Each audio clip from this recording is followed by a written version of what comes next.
الحمد لله وكفى وسلام على عباده الذين اصطفى أما بعد. أعوذ بالله من الشيطان الرجيم. بسم الله الرحمن الرحيم.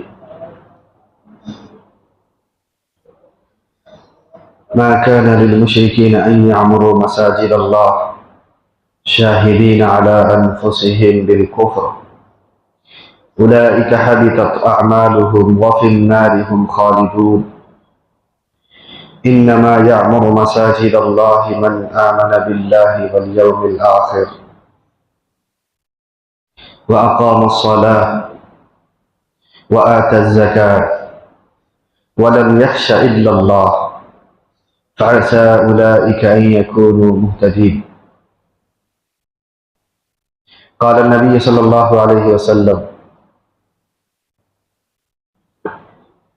عن عثمان رضي الله تعالى عنه قال سمعت رسول الله صلى الله عليه وسلم يقول من بنى مسجدا يبتغي به وجه الله عز وجل بنى الله له بيتا في الجنة. رواہ البخاری.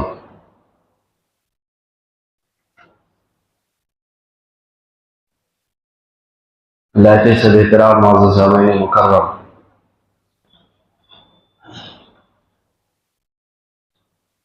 اللہ رب العالمین نے محمد رسول اللہ صلی اللہ علیہ وسلم کے ساتھ 5 چیزوں میں دیگر انبیاء سے ممتاز کر دیا ہے. نبی علیہ السلام کو جو خصوصیت عطا فرمائی گئی وہ دیگر انبیاء کو اور نبی علیہ السلام کے درمیان 5 چیزیں ممتاز کرتی ہے، فرق بیان کرتی ہے کہ دیگر انبیاء کو نہیں ملی، صرف اور صرف نبی کی، اس نبی کی امت کو اور اس نبی کو دیا گیا، تاکہ معلوم چل جائے کہ آخر نبی اور آخر امت کا مقام کیا ہے. تو فرق تو ہونا چاہیے. یہ الگ بات ہے کہ انبیاء ہمارے سروں کے تاج اور ایمان کا حصہ، ہمارے آنکھوں کا نور ہوا کرتے ہیں، ان پر ایمان لانا فرض ہے، لیکن مراتب جو ہے اللہ رب العالمین قائم فرماتے ہیں، ایک کے اوپر ایک کو رکھتے ہیں. وہ انبیاء کے اندر بھی ہے، فرشتوں کے اندر بھی یہی سلسلہ، دنیا کے اندر انسانوں میں بھی یہی سلسلہ ہے کہ کچھ انبیاء کے مقام ذرا اوپر ہوتے ہیں، کچھ کے نیچے. اور سارے انبیاء صادق، سارے انبیاء سچے جنت کے وارث ہوا کرتے ہیں. یہ ہمارا عقیدہ ہے. اسی بنیاد پر نبی علیہ السلام نے، صحیح بخاری کی روایت ہے، آپ نے فرمایا کہ مجھے 5 چیزیں دی گئی جو دیگر انبیاء کو نہیں ملی. خصوصیت رسول صلی اللہ علیہ وسلم. ان میں سے ایک یہ ہے کہ اللہ رب العالمین نے پورے روئے زمین کو میرے لیے اور میری امت کے لیے سجدہ کرنے کی جگہ بنا دیا، مسجد بنا دی پورے روئے زمین کو. دیگر انبیاء علیہ السلام کے ساتھ یہ چیز تعلق نہیں رکھتی. ان کے لیے ایک گردوارہ ہوا کرتا تھا، ایک گھر ہوا کرتا تھا، ان کا ایک عبادت خانہ ہوا کرتا تھا کہ جب ان کی عبادت کا وقت ہوتا وہ وہاں چلے جاتے تھے. اس لیے حضرت موسیٰ کو جب تورات دینے کی باری آئی اور اسی طریقے سے تو ان کو ایک مقام پہ بلایا جو دنیا کا ایک مقام ہے، ایک حصہ ہے. یہاں تک کہ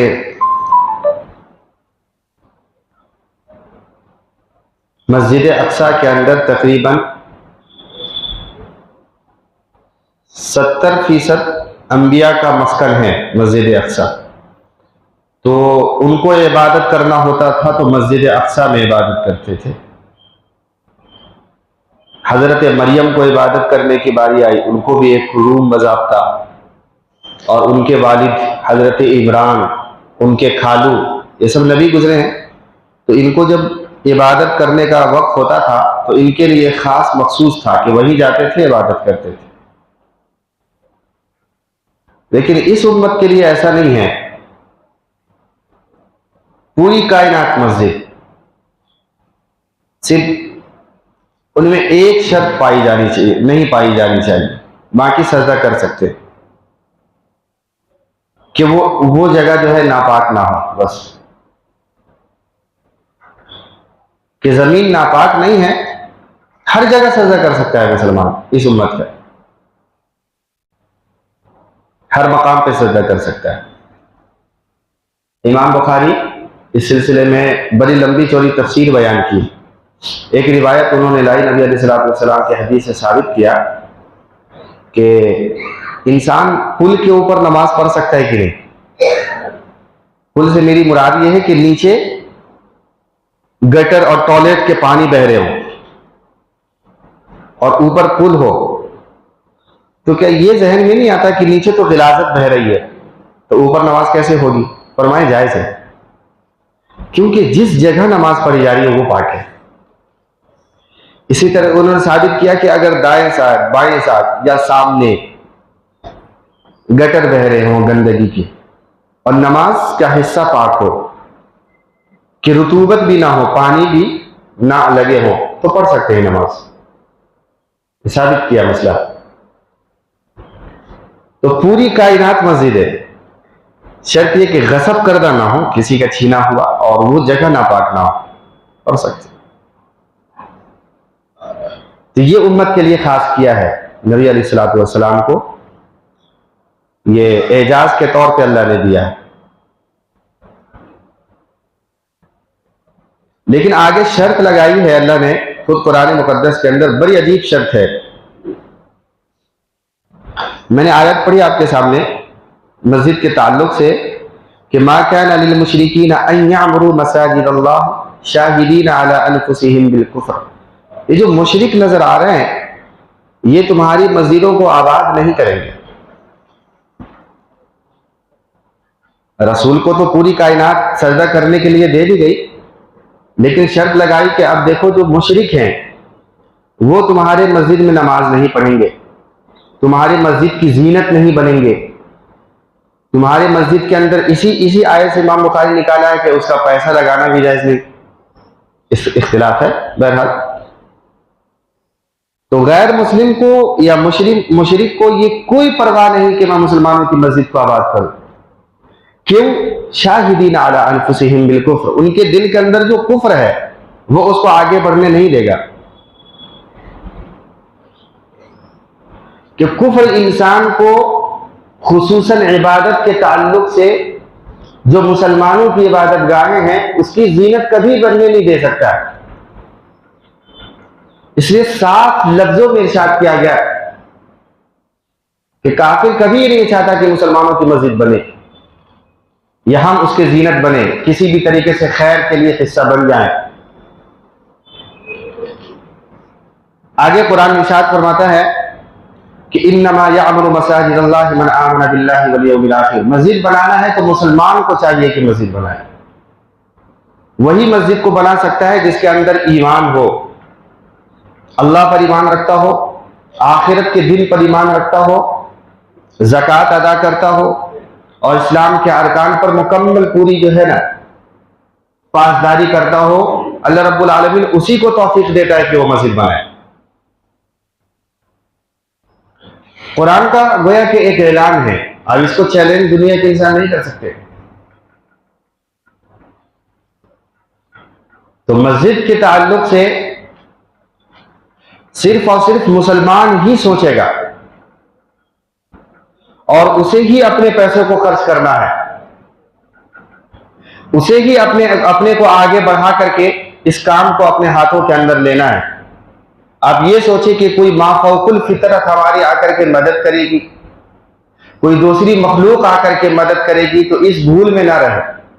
مسجد کو بننا ہے، مسجد بنے گی، کیونکہ اس کا وعدہ جو کائنات کی پوری روئے زمین ہی مسجد بنا دی گئی ہے نبی کی امت کے لیے۔ اور شرط یہ کہ ایمان والے کا حصہ اس کے اندر کتنا ہے۔ حیرت ہوگا جب مسجد نبی بن رہی تھی تو دیکھو نبی علیہ السلام کائنات میں سب سے افضل انسان ہے، لیکن جب مسجد کو بنانے کی باری آئی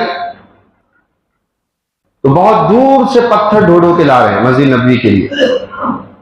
صحابہ کرام سب مشغول تھے پتھر کو ڈھونے میں اور لکڑیاں کاٹنے میں کھجور کے تنوں کی ممبر بنائی گئی تھی. ایک کھجور کا تنا ادھر ممبر کے ایک جانب اور اوپر میں اس کے جو یعنی چھوٹے چھوٹے پھلی ہوتے ہیں اوپر میں لگائے گئے تھے. مسجد نبوی شروع میں ایسی بنی تھی کیونکہ جس باغ کو خریدا گیا تھا اس کے اندر کچھ کھجور کے درخت تھے, کچھ مشرکین کی قبریں تھی, اور اسی طریقے سے اس کے اندر کچھ کھنڈرات تھے. تو کھنڈرات کو برابر کیا گیا. سب سے پہلے زمین خریدی گئی. 2 یتیم بچے سہل سہیل کے تھے. حضرت ابو بکر نے اس کی قیمت ادا کی. مسجد برابر جو ہے خریدا گیا باضابطہ, کسی کی ملکیت نہیں چھوڑی. ہو سکتا ہے جو 2 یتیم بچے ہیں کفالت کوئی دوسرا کر رہا ہے لیکن اس کے اندر وہ رضامندی نہ ہو, تو جب تک سجدہ کرے گا غصب کردہ زمین پر سجدہ کرے گا. خرید لیا فوراً, مسئلہ ہی ختم. پھر اس کے بعد اس کو برابر صاف کیا گیا. مشرکین کی جو قبر تھی اس کو کھود کر کے وہاں سے نکال کر کے پھینکا گیا. حالانکہ نہ جانے کب کے قبر تھے, لیکن اس کے جو ذرات جس مٹی کو کھایا تھا, جس مٹی نے زمین کو کھایا تھا, اس مٹی کو بھی نکال کے باہر کیا گیا اس قبر سے. بعض روایتوں میں آتا ہے کہ ان قبروں پر باضابطہ پانی انڈھیل کر کے مٹی پھینکی گئی تاکہ صفائی ہو جائے اچھے سے. پھر اس کے بعد جو کھجور کے درخت تھے اس کو استعمال میں لیا گیا اور اس کے ممبر بنائے گئے اور اوپر کے چھت بنائی گئی. باری آئی پتھروں کی تو نبی علیہ الصلوۃ والسلام صحابہ کو حکم دیا چلو آپ پتھر ڈھوئیں گے. تو اس کے اندر نبی علیہ الصلوۃ والسلام نے تقسیم لگایا تھا کہ ایک پتھر لائیں گے ہر بندے ایک مرتبہ میں, اور میں بھی ایک پتھر لاؤں گا. اب دیکھو, کیونکہ اللہ نے فرمایا ہے کہ مسلمان ہی مسجد کی تعمیر کریں گے اور ایمان والے کریں گے. اب لہذا نبوت نبی یہ تسلیم کر رہے ہیں کہ میں مسلمان ہوں تو مجھ پر یہ ضروری ہے کہ مسجد بناؤں, اور میں ایمان والا ہوں تو اللہ نے جو موقع دیا ہے اس کو ضائع نہ کروں. لہذا ہر عمل میں شرکت ہے نبی کی مسجد نبی بنانے میں.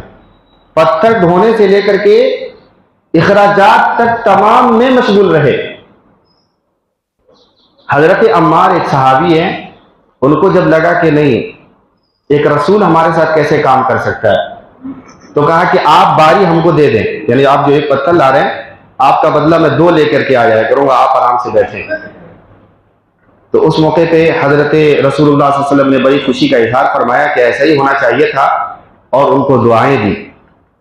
بہرحال بتانا مقصود یہ ہے کہ اللہ رب العالمین نے نبی علیہ الصلوۃ والسلام کو جو ممتاز کیا ہے تمام انبیاء سے 5 چیزوں میں, ان میں ایک مسجد کے تعلق سے کہ پوری کائنات کو مسجد بنائی گئی.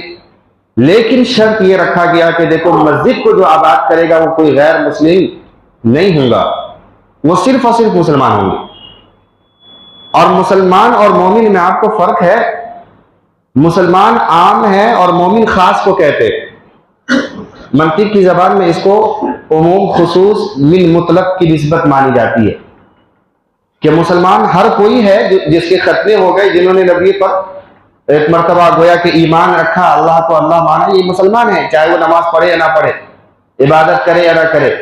مومن خاص ہے, مومن ہر چیز کا پابند ہوتا ہے. اب مسلمان کی کیٹیگری سے ایک اوپر کا حصہ مومن کا ہے.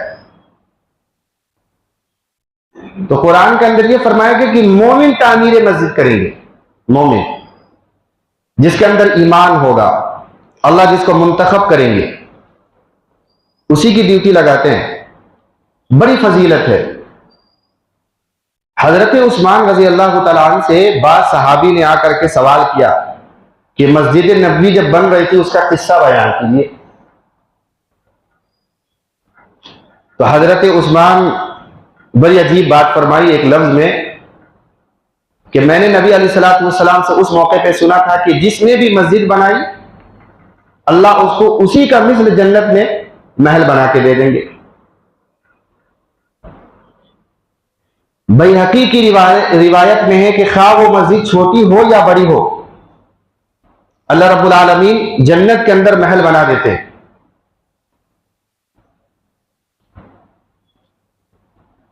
اسی طریقے سے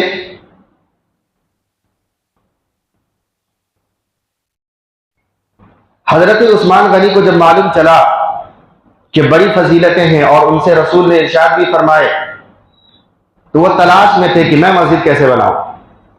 اب ایک مرکز بن چکا ہے مسجد نبوی، اب دوسری مسجد لانا نبی کی مسجد کے مقابلے میں یہ ذرا اچھی بات نہیں تھی، لہذا حضرت عثمان نے کوئی نئی طریقہ شروع نہیں کیا، مسجد نبوی کی مرمت کرا دی۔